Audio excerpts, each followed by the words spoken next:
Hello guys, how are you all? So we come across a case where a patient is having heartburn as well as regurgitation. Okay, and this sore taste or heartburn or regurgitation is usually aggravated after taking coffee or any kind of soups on empty stomach. And third important thing, he also complains that in the night while sleeping, he will have a severe cough. Along with that cough, he is having sore throat as well as hoarseness of voice. So these complaints are characteristic for one specific kind of disease which you call it as GERD, gastroesophageal reflux disease. So we have to break down each and every part and discuss what is this gastroesophageal reflux disease into everything. I mean, we will discuss what is the etiology, how does it cause, the pathogenesis, and what is the treatment protocol, and how do you diagnose also in this. We shall discuss everything very easily, very fastly.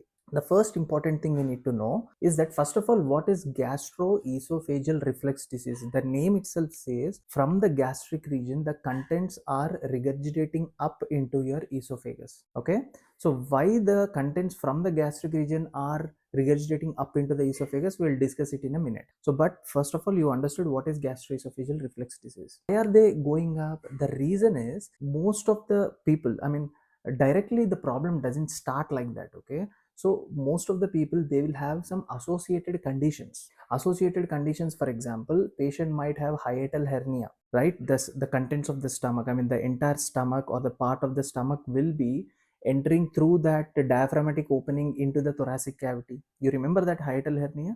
So that condition can be associated with GERD.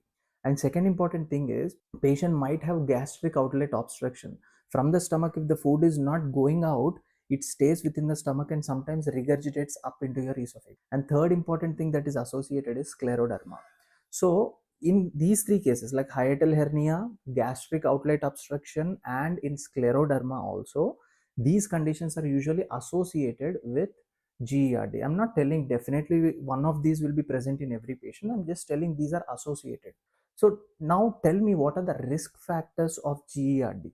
If you are a chronic alcoholic, then you might encounter this particular problem. And second important thing is smoking. And third most important thing is coffee. So people love to drink coffee completely in a day. People usually who are staying in the cold countries, right? So they order a cup of cappuccino, the medium or the large size, and they keep on drinking it. Once it gets finished, again they'll refill it, right?